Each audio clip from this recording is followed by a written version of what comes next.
Good afternoon. Did you know you're the third fastest time to throw quarterback in the NFL this year? It's a big improvement over where you were in the past. Can you talk about when that became something you were focusing on, and what does that do in terms of affecting the kinds of routes that you can attack?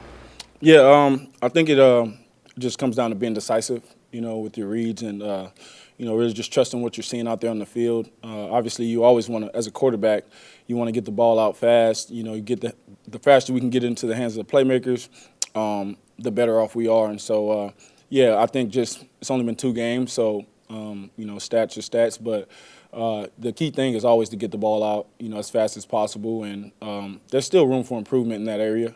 Still chasing that, so just want to keep getting better at that. When you look at this defense, how familiar is it compared to what you've been seeing in practice? Yeah, it's only been 2 games of film that we can watch on these guys, but we've practiced against a similar style defense for a while, and you can expect them to have some of the same things that gave us problems in camp and would give any team problems in their protection. But also, they're going to have some things that we haven't seen yet, and so the key thing is for us to all be on the same page, to know what we're seeing. Obviously, to get the right mic points and get the right protection calls, and then go out there and execute and try to beat whatever defense we're seeing on game day. When you looked at the film, what did you see as maybe some of the challenges in getting the run game going Sunday? Yeah, I mean, it just was a little bit slow. I thought we obviously could have executed a little bit better.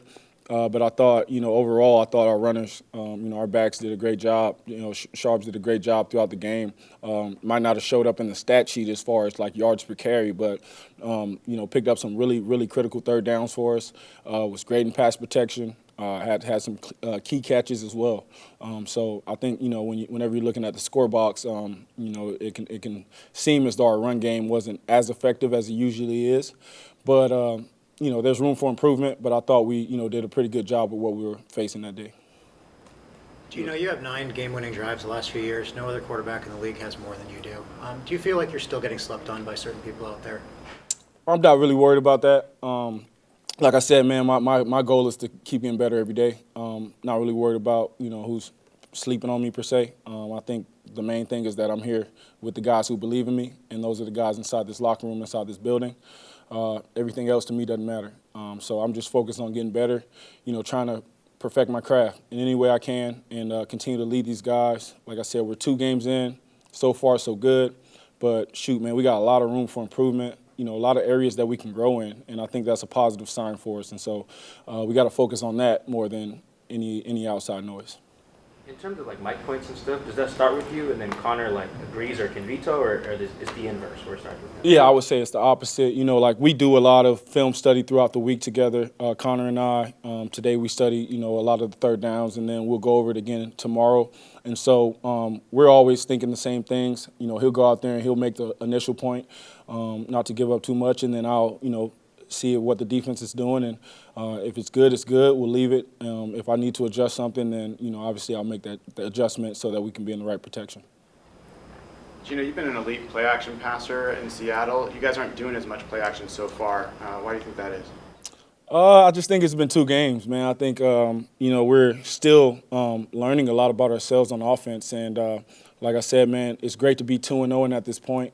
But like you said, man, we're great at so many other things that we haven't explored yet, and so those times will come. It's a game-by-game basis, and you got to go out there and attack the defense you're seeing on that day. But as we continue to run the ball and be more effective in that area, the play actions will come and all the other things that come off of that. So I just think the past 2 games we ran the ball well in the first one. The last one we were pretty effective in just the drop back game. But there are some more things that we can explore and we can get to that we just haven't yet. Speaking of Conor, how that relationship with him, obviously it's not not normal that probably that a center joins the team in mid-August and stuff like that, and you got to hit the ground running like that. How is that kind of coming about given that circumstance? Yeah, I would say, man, hats off to Conor, just for the way that he's come right in and picked up the offense. I know that's not an easy thing, but he's making it look easy. And, he's a guy who's a veteran guy who's played a ton of football. He understands defenses. He understands what it takes to be prepared. He's one of the more diligent workers I've been around. And so, Conor's done a great job. Like I said, it's not an easy thing what he's doing here. There's still so much room for him to improve and for him to grow, and he's going to get more comfortable, just with more reps in the offense. But, he's been right at the forefront of what we're doing, and he's leading the charge, and really appreciate having him. What can you say about like the physical feat that he's pulled off, and coming back from I believe you tore your ACL earlier in your career. Like he did that in December, and he was back for week 1. Man, I think hats off to him and taking care of his rehab. If you ever get to know the guy, you be around him. That's not a surprise. He's, like I said, he's a super hard worker. This guy's in the weight room pretty much all day long, just taking care of his body. And nowadays the ACL isn't what it was 10 years ago. So we got a lot more sports science that'll help you get back faster. But you still got to put the work in, and I think that's something that he's done and continuing to do. And I think that's allowed him to obviously be able to come back as fast as he has. In terms of some of that line of scrimmage stuff, when you were like learning that as a young quarterback, was there a coach or an older quarterback that helped you kind of get good at that part of the game? Yeah, there's a lot of coaches, and I studied under a lot of great quarterbacks as well. I think all of them helped me get to a point where I have a level of understanding of the game and what I'm looking at. And so I would say all of them. I don't think there's one in particular. I don't think there's one year. But I think as a 12-year veteran, you see a bunch of looks. A lot of the overload pressures that we see are the same pressures I was seeing in camp against Rex Ryan as a rookie. So just years and years of experience and film study, I think has helped me. Not to say any of them have been better than the others, but was there anything in particular about the way Phillip dissected some of that stuff that you picked up on? Yeah, the thing about Philly Cheese, man, he's always been like a super cerebral quarterback. Like one of the things that I learned from him was just how to break down tape and film study and how to study tendencies of defensive coordinators. And then ultimately, when I'm on the field, I'll say one of the things I learned from him is just I listen to the defense and listen to them talk when I'm out there and listen to their communication, watch their signals and, see what they're doing. And that'll give you a lot of tips and tales. And so Phil was great at that. He was great at recognizing cover zero. He would throw a touchdown on cover zero and then go yell at the D coordinator for calling it against him. So I haven't gotten to that point yet, but, he and I still talk, and he's a guy who I think has always been a consummate professional, but one of the best, more cerebral quarterbacks I've ever been around. Are you given more or less or the same amount of freedom at the line under Ryan Grubb than you were previously? It's the same. Geno, in getting the ball out fast, you've got probably 4 or 5 different wide receivers. Just how does familiarity play into that, and then just in terms of knowing when they break, because they all break differently? Yeah, just a lot of repetition. That's why we put in all the reps in OTAs, training camp, even all the stuff we do, on our own. A lot of repetition, getting to know these guys, them understanding what I'm seeing in my mindset in certain situations, and then, me studying their body language and knowing how to throw to each type of receiver. You got DK who's taller, so you try to throw the ball, anywhere upward in his frame, and he usually can come down with those.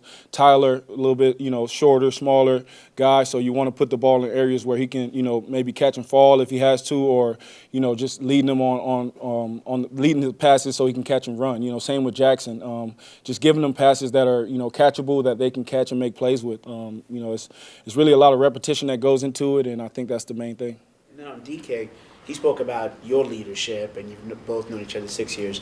Can we flip the script and you talk about his leadership? Yeah. How he's matured. Man, DK has been, and that's been since he's gotten here. He's just been growing every single year. I think one of the things that he's doing this year that's so impressive is just the way he's studying the opponent. He's sending me, spreadsheets of tendencies, and he's sending me, clips of the cornerback and just different ways that he wants to attack. And we're collective in our efforts and figuring out how to put together a game plan so that we can attack the defense in the best way possible. And he's leading that charge, studying his butt off. Leading that receiver room. Those guys are doing extra reps, a lot of things that you guys don't see, but, just getting the extra work in. And then his demeanor on the field, he knows that he's got a big target on his back. but he's not letting that get to him. You know, he's going out there, he's playing physical, he's playing fast, but he's not letting, you know, guys get in his head, or you can see the respect that he has on the field, man. Guys really respect DK, and he's one of the best receivers in the game. I'll keep saying that. But just overall, every part of his game has grown, and mentally, I think he's as sharp as he's ever been. There's always something of a chess match between a quarterback and the inside linebackers doing all the things they do. Is it add a fun element to it when it's somebody that you know and that you've practiced against a bunch, like Jordan Brooks? I know you did that with Bobby a couple of years ago. Yeah, it's gonna be fun, man. Like, you know, we always appreciated Jordan around here. He's always been a great player. We know what he brings to the table. You know, he's a fast, you know, run and hit type of linebacker. You know, great in coverage. He understands offenses, so we got to have some ways to attack and, you know, really to eliminate him. But, you know, he's going to go out there and he's going to do his thing. And our job is to go out there and score points no matter who's on the field. So, you know, like I said, we always appreciate him. You know, we love him here, but got to do what we got to do. Anything else? Thank you. Thank you, guys.